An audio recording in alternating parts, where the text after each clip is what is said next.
Translated from the Chinese, Taisho Volume 14. Number 475. By John R. McRae, 1947–2011. Chapter 2. Skillful Means. At that time there was within the great city of Vaisali an elder named Vimalakīrti. He had already made offerings to immeasurable Buddhas, deeply planting the foundation of goodness. He had attained forbearance of the known arising of dharmas, and his eloquence was unhindered. He disported in the numinous penetrations and had achieved all the dharanis. He had attained fearlessness and had subjugated the troubling vengeance of the maras. Entering into all the gates of profound dharma, he was excellent at the perfection of wisdom. Having penetrated skillful means, his great vows had been accomplished. Understanding the tendencies of the minds of sentient beings, he was also able to discriminate between those of sharp and dull faculties.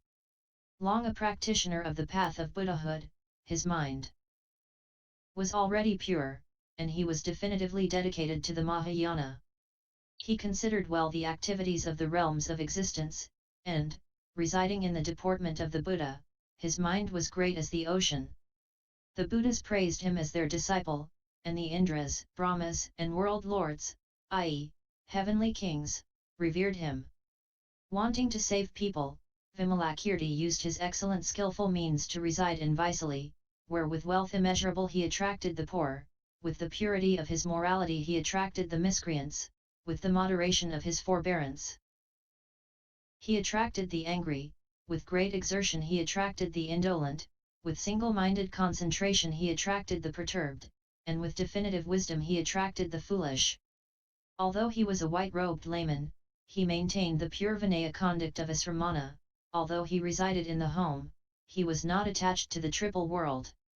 He manifested the existence of wife and sons, but always cultivated chastity. He revealed the existence of subordinates, but always enjoyed transcendence. Although his clothing was richly decorated, it was with the marks and features of a Tathagata that he adorned his body. Although he drank and ate, the joy of concentration was his favorite flavor. If he went to gambling houses or theaters, it was only to save people. He hosted those of the heretic paths without breaking his correct faith. Although he illuminated the profane classics, he always took pleasure in the Buddha-Dharma. He was revered by all as the one most worthy of offerings. In supporting the correct Dharma he attracted both old and young. In all of his business dealings, although he made worldly profits, he never took joy in them. In wandering the crossroads, he dispensed benefit to sentient beings. In entering into government administration, he safeguarded everyone. In entering into the lecture halls, he led people by means of the Mahayana. In entering the schools, he inspired the children. In entering the brothels, he revealed the transgressions that arise from desire. In entering the wine shops, he was able to maintain, establish, his good intention. When he was with the elders, as the most honored of the eminent, he explained the excellent Dharma for them.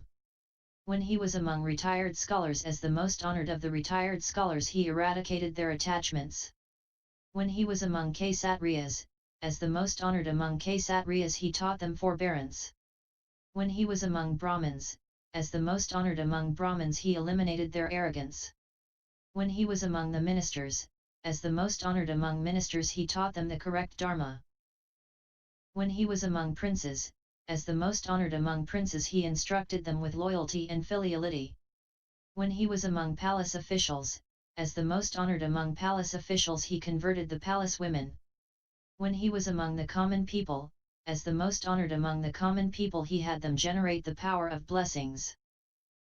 When he was among Brahma gods, as the most honored of the Brahma gods, he taught with superior wisdom. When he was among Indras, as the most honored among Indras, he manifested impermanence.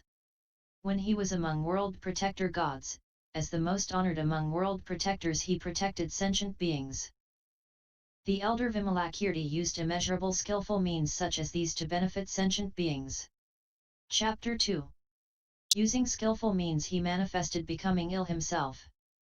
Because he was ill, the king, ministers, elders, retired scholars, Brahmins, the princes and the other palace retainers, and innumerable thousands of people all came to inquire about his illness.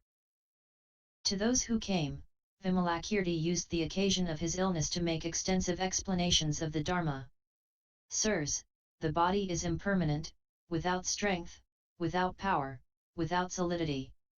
Given the way it rapidly disintegrates, it cannot be trusted, i.e., relied upon. Alternately suffering and vexatious, it accumulates a host of illnesses. Sirs, the wise do not rely on such a body. This body is like a bit of foam that cannot be grasped. This body is like bubbles that do not last very long. This body is like a mirage, generated from thirst. This body is like a banana tree, with nothing solid within. This body is like a phantasm arising from confused views. This body is like a dream, an illusory view. This body is like a shadow, manifested through karmic conditions. This body is like an echo, dependent on causes and conditions. This body is like a cloud, which changes and disappears in an instant. This body is like lightning, unstable from one moment to another. This body is without master, like the earth. This body is without self, like fire. This body is without lifespan, like the wind. This body is without person, like water. This body is insubstantial, being housed in the four elements. This body is empty, transcending self and the qualities of self. This body is ignorant, like plants and rocks. This body is inactive, being turned by the power of the wind.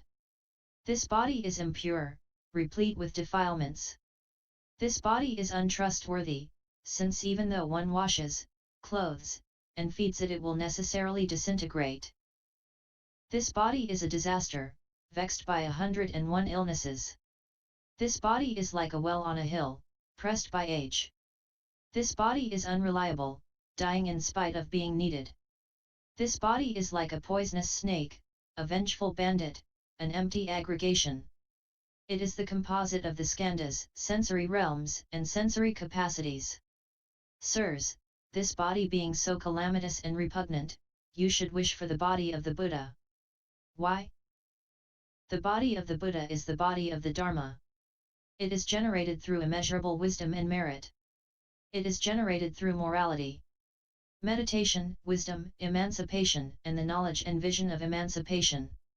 It is generated through sympathy, compassion, joy, and equanimity, i.e., the four unlimiteds. It is generated through the perfections of charity, morality, forbearance, and adaptability, energetic exertion, meditation, emancipation, samadhi, and learned wisdom. It is generated from skillful means. It has been generated from the 6 penetrations, it is generated from the 3 illuminations, it is generated from the 37 factors of enlightenment, it has been generated from concentration and contemplation, it is generated from the 10 powers, the 4 fearlessnesses, and the 18 exclusive attributes, it is generated from the eradication of all the dharmas that are not good and accumulation of all the good dharmas, it is generated from the truth. It is generated from the absence of negligence. The Tathagata's body is generated from immeasurable pure dharmas such as these. Sirs, if you wish to attain the body of the Buddha and eradicate all the illnesses of sentient beings, you should generate the intention to achieve anuttara samyaksa. Bodhi. Thus did the elder Vimalakirti explain the Dharma for those who inquired about his illness, causing innumerable thousands of people to all generate the intention to achieve anuttara samyaksa. Bodhi. End Viz X002